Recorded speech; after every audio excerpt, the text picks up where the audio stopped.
What's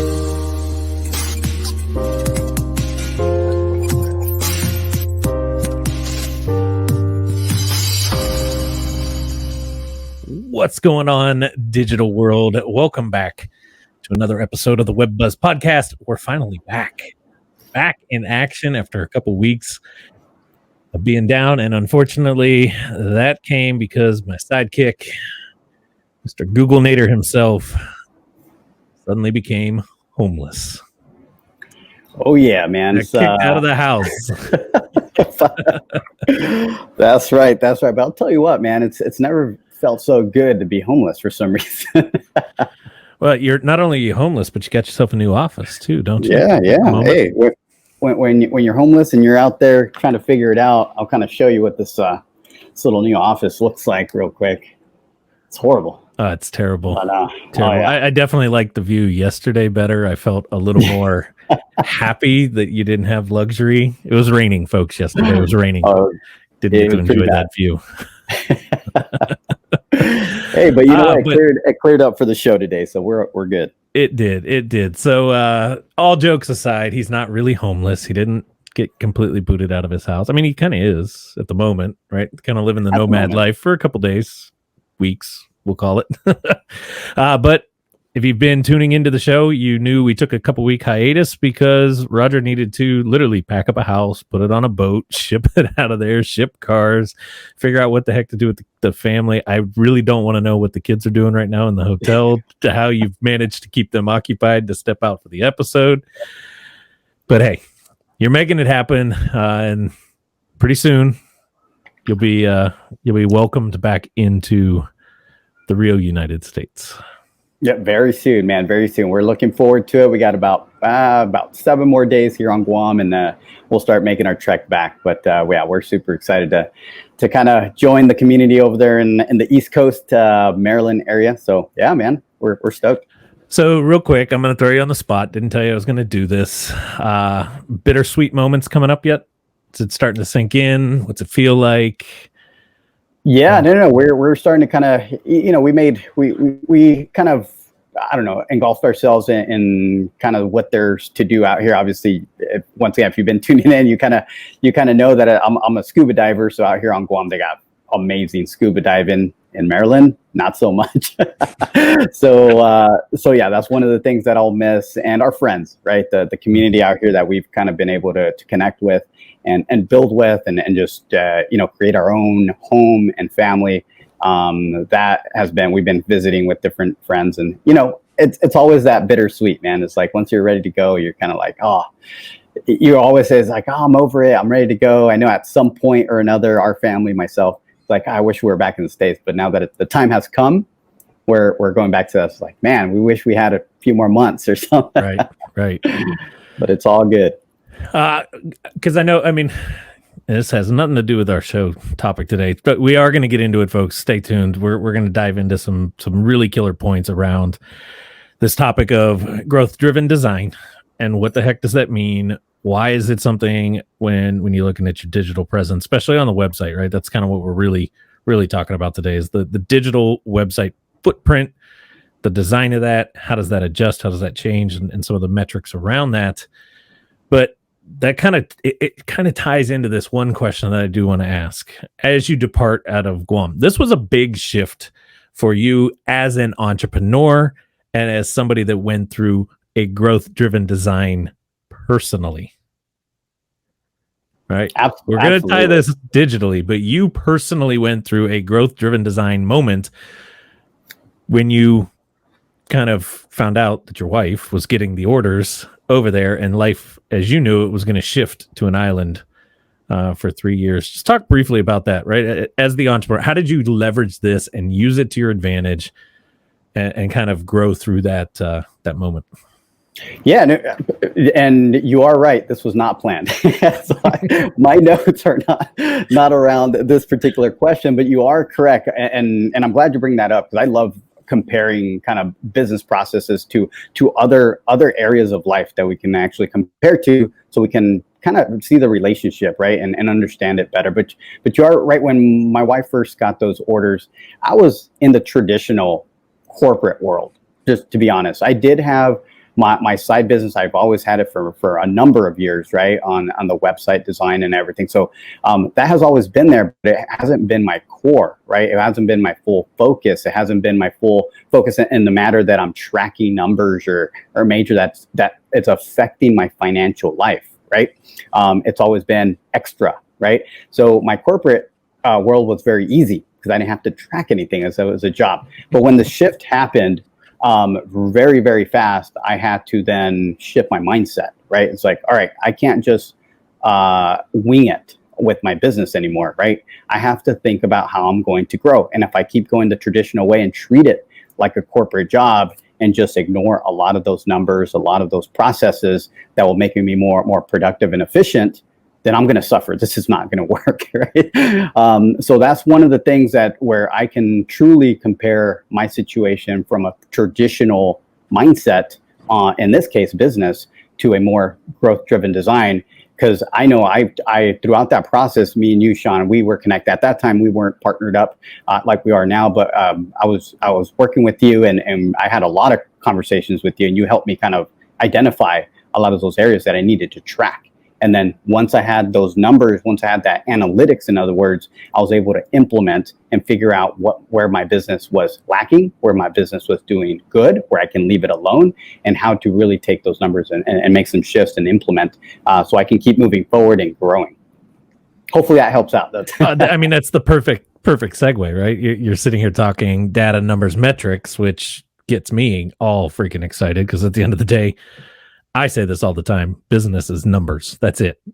2 + 2 has to equal 4. And if it doesn't, you just figure out how to make it equal 4. And that's how you're going to succeed in business, really. Obviously, like in a 2-second nutshell, but it's a perfect segue into what we're talking about today. And that is growth-driven design, right?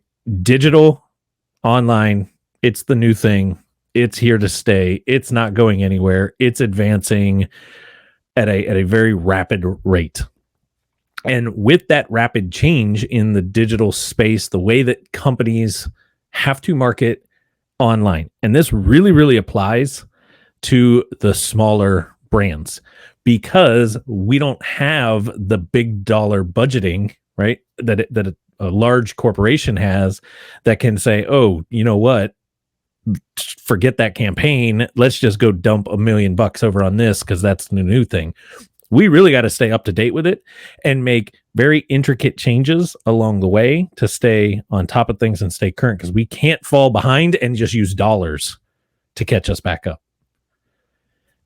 Exactly. So a lot of the things that people don't really kind of grasp when it comes to small business, and that's why I'm glad you said that. This really applies and should be very important to the small to medium sized business, because when you look at anything larger than that, we start calling it something like the marketing machine, right? We start depending on the marketing machine. What is the marketing machine? It's a dedicated marketing, pretty much, department that most corporate companies have. They literally have full-on departments that focus on that. And then whatever your position or department that you work in, you rely on the marketing machine to really put that message out. When you're small to medium, that marketing machine doesn't exist. And even more important, when you talk about corporate, that marketing machine has historical data that they can go off of and play off of to help you promote a new product or whatever it might be, right? Even as granular as hiring new people, right? So you don't have that as a small to medium size in most cases, right? So that's why we kind of really push and help these particular segments of businesses, because we can then help you shift that mindset and make sure that you start building something that makes sense for you, for your own marketing machine within your business. Absolutely. So kind of shifts us. We got three key points when it comes around this concept of data-driven design, something we live by here at TRC, not just as a company, but for our own clients as well. What's the first point that we've got down here? What's the kind of the first thing that you think is when I bring that topic up? What's kind of the first thing to mind? Yeah, so the first thing to mind would be just thinking about traditional, right? Just thinking, let's start with core. What is a traditional process? In this case, what are people and many people are still stuck in this never ending circle, right? And it's always the same result, right? And when I talk about this traditional process, let's talk about the traditional web design process, right? So to break that down a little bit, if you really look at it and you ask around, ask your friends, if you're part of groups and stuff, ask them. Usually what happens is a lot of people are either really gung-ho about their online presence and happy because they're doing certain things different, right? Or they're on the other side. It doesn't work. They keep saying it doesn't work and it doesn't work. But when you go to those people and you ask that question, it doesn't work, and you dive deeper, you start asking, tell me a little bit about your website. Well, hold on. I don't remember what my domain is. All right, no problem. Let's find it, right? It's like, what was the last time you made an edit to your website? They charge me too much to make an edit, or, it takes too much. I don't know. I'm not tech savvy. And you start digging deeper and deeper. You start finding out that they don't touch their website. It's a website that was built 5 years ago, or maybe, let me retract there, 2 years ago. And they haven't done anything to it. And they assumed, right? Now, this is kind of, I don't want to point any fingers, but this is within the owner of the website and the people that built it that didn't educate this client, right? But in reality, the website, they're expecting as a business owner that the website will do everything for them, right? It's a living entity that's supposed to go out there and make a ton of money for them, when in reality, it needs some attention. And on the other side is the people that are using something more of a growth-driven design methodology, which is, you know what? Let's go ahead and add value to the website, right? Let's build it. We don't need to go out and build a $5, $10, $15, $20,000 website and sit back and assume it's going to do everything for us, because it's not. You have to add value, and we'll get to more into that, what that value means. But I'll throw one. Go ahead, Shawn. Because well, I just want to make sure that point gets driven home pretty hard, right? The two sides of the coin there.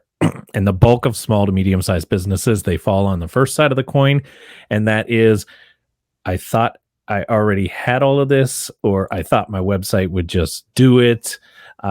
We hear this almost daily here at TRC when we get on calls and talk to small to medium sized service based type businesses. I've had my website for X number of time, whatever that is, 3 months, 6 months, a year, 2 years, whatever it is, and I've gotten nothing out of it. And every time, I know I do this, and I'm pretty sure you do this when you're on calls with these opportunities here, the next question's always, well, what have you done? And it always comes back with, well, not much. I just kind of paid for it and it got built, and I thought that was going to be enough for it. And it's simply, years ago, that probably worked, right? When having a website was kind of new and you were one of the few businesses that maybe had one, that kind of methodology would work. Today, the amount of information, the amount of websites that are available in the World Wide Web versus the number of people looking for things, they don't balance anymore, right? We are the oversaturated side. There is way more information and content out there, websites and things for people to find, than there is people looking for it, which says that you can't just have it and show up. You actually have to fine tune it and be the best at it to show up, which brings us to that other side of the coin. That's the person that understands that, grasps that, realizes your website is a living, breathing organism. But just like any other living, breathing organism, us, your pet, whatever, your kids, you got to feed it. You got to give it some nutrition. You got to exercise it. You got to love on it. You got to support it, right? It's going to have some bad times. You better be there to help it during the bad times. And it's going to have some really good times. And you better be there to celebrate it when it's having the good times. But it's going to require work. It's going to require attention all the time. So I just wanted to nail that point down, because nothing else that we're going to get into now means anything, matters at all, if you don't grab that first point right there. Yeah, no, you nailed it there, because you can skip this first point and try to go to the next kind of topics we're going to talk about and fail. right? And continue in this endless circle of it's not working, because it needs the foundational portion, right? So just with what we just said, let's just kind of go back one step, just because it is a little bit of a daunting concept if it's new to you. But let's be very clear on this first step. The traditional website design process or methodology is basically based on stats. I didn't make this up. Shawn didn't make this up. Based on stats, usually a business will build a website, will pay, $5, $10, $20,000 for a website, let it sit for at least a year and a half to 2 years, and then say it doesn't work. Then they hire a different web designer to build them another one. They wait another year and a half to 2 years, say it doesn't work, and they keep going into this rotation, right? Opposed to a growth-driven design where a lot of times Shawn and I are completely bought into this, and this is how we run our agency, is basically we will get you an affordable, right? It's like we make it because this is a never-ending process. We know that. So we built you a foundational piece that's more agile and can scale, right? So the website, what that means is the website that we build right out of the gate might not be the same website, or at least have the same content that it has in 2 years, right? Because what we're doing, we're implementing processes that will help us learn more about your business, and you learn about your business as well, your clients, things that are happening, so you can make adjustments to the website. Because if you don't have that agile platform, then you're going to sink, because you have to be moving within the market, right? Within your industry. And to Shawn's point, we've hit, trillions. There's trillions of websites out there. It's saturated. The internet is saturated right now. So you can no longer just sit on top of your soapbox and yell, hey, I'm here, right? I do plumbing, I do real estate, I do whatever. You can't do that. You got to have content on your websites that say, hey, Mr. Client, is your faucet this brand leaking here, right? I can solve that one problem. And that's one piece of content. You have to have many of those pieces of content that are answering questions, and you're adding value. And that's what brings us back to, or brings us into the conversation of inbound marketing, right? How can you implement inbound marketing strategies into your website that will solve for those things? So, Shawn, I know you probably have a couple points on that as well. Well, yeah, and I'm going to apologize right now. Live broadcast, live recording. I don't know if you can hear the car alarm going off outside in the parking lot, but the whole time you were talking, that thing's been going off. I'm like, somebody shut it off. Anyway, we did get a comment in here, and it ties exactly to what you were just saying. I have a decent understanding of how to write a blog to generate SEO.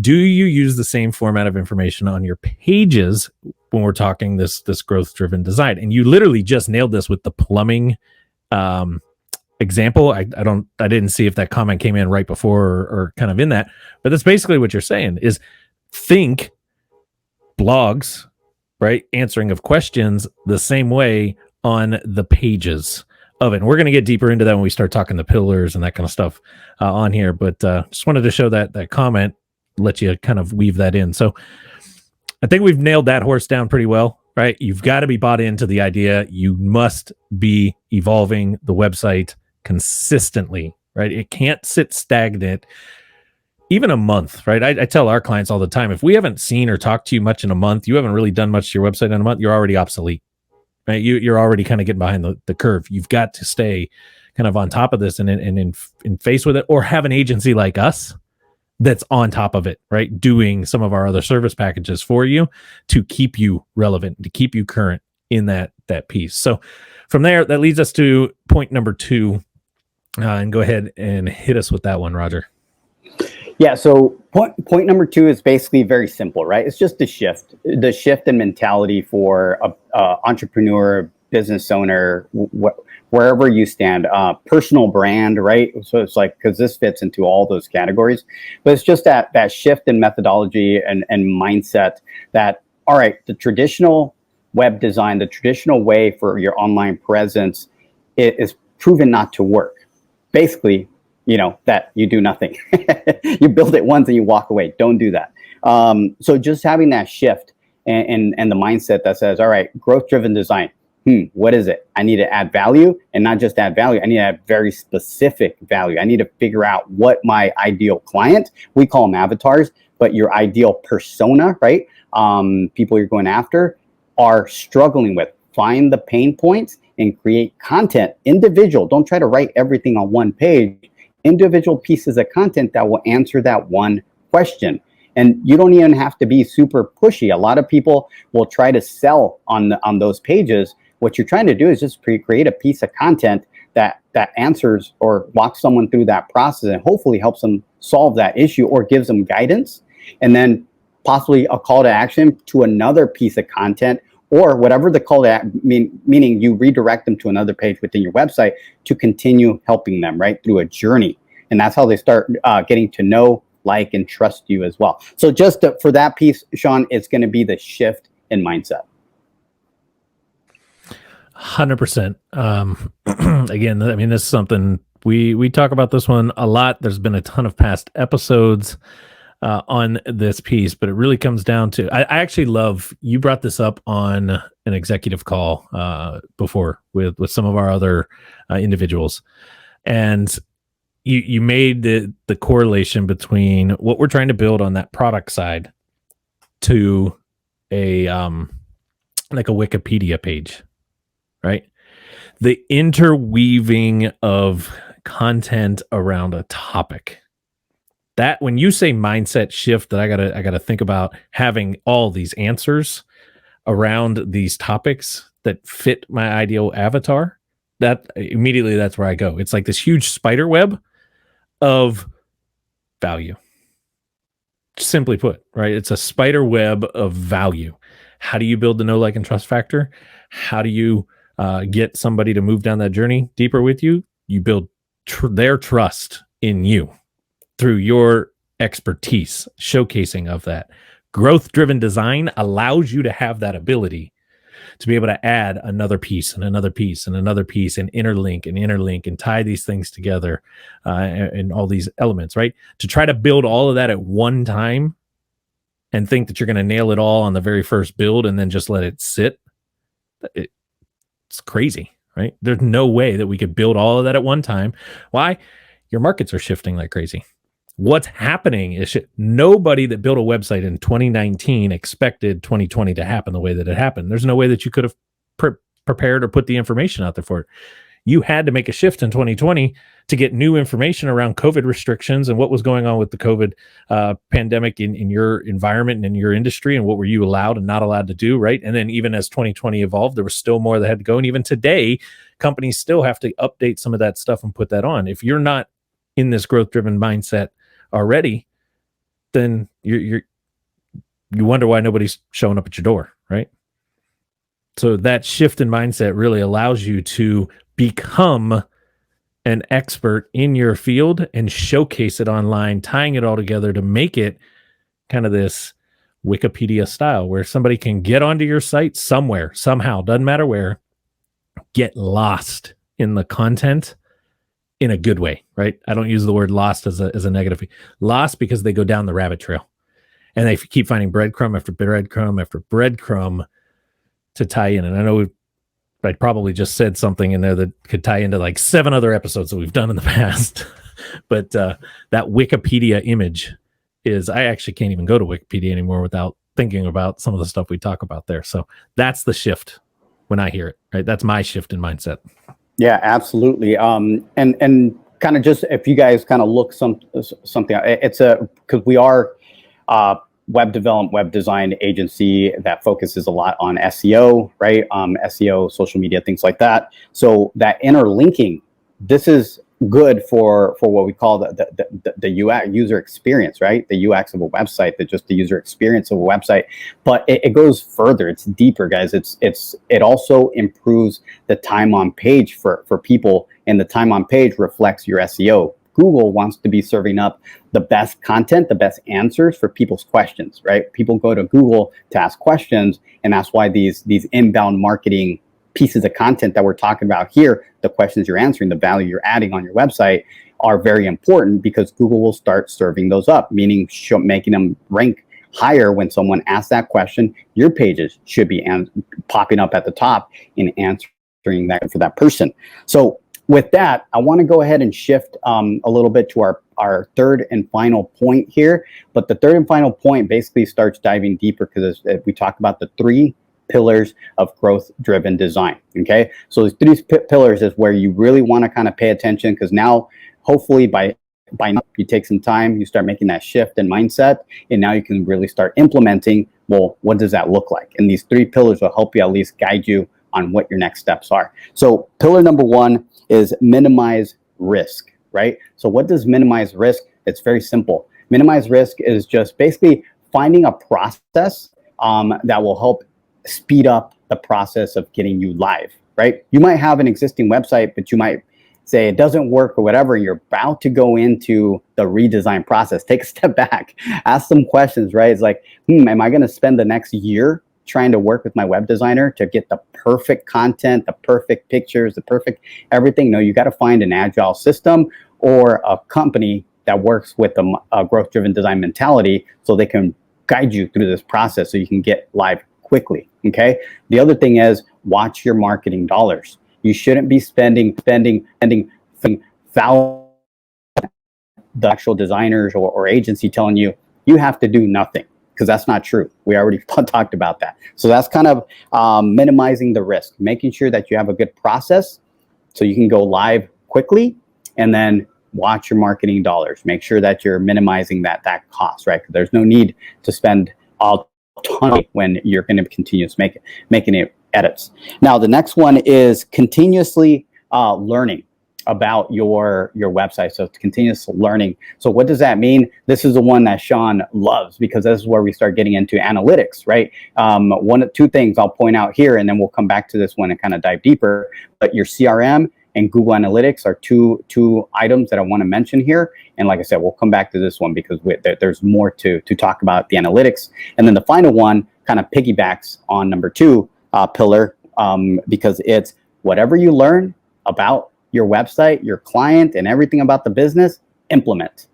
Don't forget to implement. I don't know how many times people get to that point, that second pillar, and they have a good growth-driven design website. They implement a lot of good content. They have analytics and their CRM set up correctly. Everything's good. They're learning. They're actually documenting, but they do not implement. What do I mean by implement? Make those shifts website, those edits to the website that you're learning, that maybe a page. Why aren't people coming to this page? Or why are people coming to the page and then bouncing? A bounce means that they leave, right? So something is not, they like the topic, but it's not keeping them on. They're not sticking. So do you need to add a video? Do you need to add a lead magnet, some kind of value to keep them on there longer? So I'll go now back to Shawn here, and then Shawn, we can kind of break these down a little further and go from there. Yeah, I swear you said yesterday that you were gonna get the ones that fire me up out earlier, but you held off 29 minutes to bring up the two most powerful ones that I could go forever on. However, I'm going to stay with number two. And in case you forgot already, number two is always learn about the website. And what are we talking about this? Your website, with it being a living, breathing thing out there operating for your business, it gives you a lot of the answers that you need to do the growth-driven design side of this house. Meaning, there are tools, analytics, informational gathering kind of systems. And I'll talk a little bit about what are some of the common ones, what do we prefer, what do we recommend here in a second. But all that data that it can collect and give you is basically giving you the answer on what the next move is. What do you need to do, right? We have them on the SEO side, but we also have them from a user experience standpoint. Is there even traffic getting to that site? If there is traffic getting to it, how long are they really staying there? How much of that content on that site are they consuming? What are they doing on it, right? What are they clicking on versus what aren't they clicking on? When I hear somebody tell me, well, I've had my website for 2 years and it doesn't do anything for me, and I ask, what have you done? And they say nothing. And I say, well, what have you tracked? And they say nothing. It's like, well, how do you know it's done nothing for you then? How do you know that every bit of the business that you have right now isn't already coming from your website, but you don't know that because you haven't tracked it and paid attention and learned from what is going on online? This is a huge kind of component to this whole thing. And I think it's so big that we're going to need to do an entire episode just on the analytics side of it. But to kind of give a quick answer on this, what are some things that you guys need? basic analytics to get started. Things that can track traffic to a site, how many people are getting there, what is it, mobile versus desktop, are those that are on there, how long are they staying on, which pages are they actually paying attention to, and out of the gate, a couple things that you can do to get this information really quickly. One of them is very kind of common. It's in the space. We actually set all of our clients up with this in the background and can give the kind of the basic access to it. We can always advance that for it. And that's Google Analytics.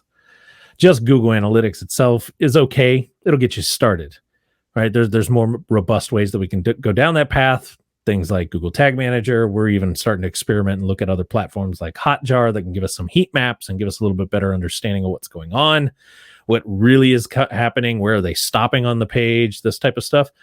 But just getting started, Google Analytics would really help you out. The other thing that's super easy is having a CRM system that can help track some of this stuff. We're a HubSpot agency. We love HubSpot for a number of reasons, but one of them is the fact that HubSpot will give you some of this basic data when you've got it integrated on to the website. Even something just as low as the forms, right? Most service-based websites have forms on it that we're trying to get somebody to fill out. Well, through HubSpot, I can now see which forms are being seen, right? How many times has that form shown up because if they're on the page, it's showing, right? And then what's the submission rate of that? That's data that can tell me I might think it's the greatest form in the world, or it's the perfect time to have a form on a page. But if data's showing me that 7,000 times it's been viewed and one person's opted into that form, there needs to be a change, right? Something's got to adjust. So I know I can go on a rant forever and teach a big, deep thing on that side, but I do want to hit real quick before I kick it back over to you, the third one, the implement equals action piece, right? Data's great, and everybody gets so freaking excited over data, but nobody does anything with it. And that I did actually just did this as an episode for the Shawn Tiberio podcast last week, where I talked about why 99.9% of people fail. And it's because you get all riled up and ramped up and you think, holy crap, this is all cool. And stats show it. 99% of the people watching this one or listening to it later or whatever the case will get fired up over this, be like, man, Shawn and Roger, that's so awesome, so cool. You're 100% right. I got to go do that. And a week will go by and they'll still be in the same spot. Why? Because they didn't take the data. They didn't go implement. They didn't take the knowledge that they just learned here, implement it into the website, learn something from it, make a change, and grow. And somebody better pause my microphone.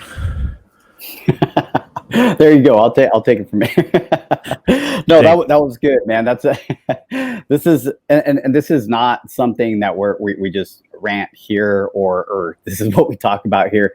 We live and breathe and everything around our whole mentality and methodology on how we run our agency and how we built our client websites. This is it. This is basically how we run it. So some of the stuff that I like to kind of end with here and start kind of wrapping up is basically really look at your platform right now. Ask your question. Do the easiest question you can say. Do you know where your website's at, right? Do you know what your domain is? Because I don't know how many times I thought that was simple, but many people throw like 3 domains at me and they're like, I'm not sure which one's the main one. So figure it out, right? Figure out where your website is, and then start asking the next question would be, have I made any edits to my website in the last 6 months to a year? Has it done anything? Do I feel like it's done anything for me? And start kind of going down that rabbit hole with those questions, because then you'll start figuring out, I'm in the traditional web design process. This is exactly what Shawn and Roger just talked about, right? And I feel like I'm there. So it's not a bad thing. It's one of those things that you got to have that aha moment and be like, yes, I identify the problem, right? Once you identify the problem, then you can start making shifts in your mindset and your processes to start shifting into something like this, the growth-driven design methodology. So from there, it could be you can use your existing platform and make adjustments. You're going to have discussions with your current provider if you can do that. If not, you can find agencies like Shawn and myself at Top Results, where we already have that integrated into our processes, and then we can get you going that way. But it's very, very important to not go into the next processes with really kind of diving deep into all these analytics and everything before you have the foundation set up. because then you, once again, it's just you're gonna build all those tools and processes and implementations into a website that's still on the traditional methodology, right? Which doesn't work. So with that, I'll go ahead and pass it all over to Shawn. I think we pretty much nailed it, Shawn. I think we came up with a couple more ideas for the future, for some topics. We did. I'm gonna have to jump in our Discord channel and get them out of my mind as soon as we get done, so that we don't forget those. But I'm going to emphasize it again, folks. The number 3 pillar right there: implement, action. I cannot emphasize that one enough. There's only one reason that you're failing, and it's because you're not doing. Plain and simple. The only reason that people do not succeed online is they are not putting in the work. It's that cut and dry. Right. And there's only 2 ways to get the work done. You put it on your back and go do it, or you've got to get an agency like us in that role to do it for you, because it's not going to just happen on its own. So I'll end us there. As you guys see scrolling along the bottom of this, if this episode kind of chimed in some stuff and you're trying to figure this out, or you realize, hey, I'm in that first category over here, the traditional route, and you want a little bit more clarity on how to adopt this growth-driven concept, or maybe you're already in the growth-driven side, but you're trying to figure out how to be better at it, move quicker at it. What are some of the steps around it? Go check out the free training that Roger and I put together at topresultsconsulting.com/7. That's the number 7 steps. It'll be linked in the show notes as well. You can go get it there and click on it. As always, though, it's always been fun to hang out. I missed not having some episodes for a couple weeks. I literally sat here on Wednesdays going, I've got a ball of energy to let loose, and we had no show going. So I'm glad to be back. Roger, next Wednesday, you'll be tuning in one last time, I believe. From one last time before I start hitting the flight back. Yeah, so we'll get him in Guam one more time, folks, and then we'll see where his homeless travels take him until he gets to his new home over in Maryland. You guys will have to stay tuned to the show to find that out. But any final parting words you want to leave everybody with? I do, and I don't mean to do this to you like I always do, Shawn.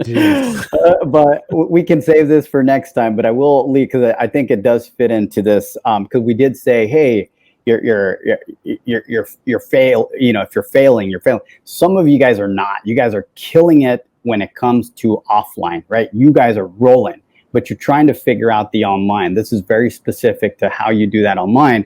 But I also want to leave you guys with a challenge where you're going to go ahead and go, if you are doing very well offline, which if you're in business and your online's not working, I'm assuming you're doing good offline, is look at how many opportunities you're missing to redirect someone to your website, to a possible piece of content that you could have redirected them to, right? I don't know how many times people is like, man, I'm doing good. The online's not important. I challenge you. The people that are doing very, very good, to have both parts of their business kind of rolling in sync, right?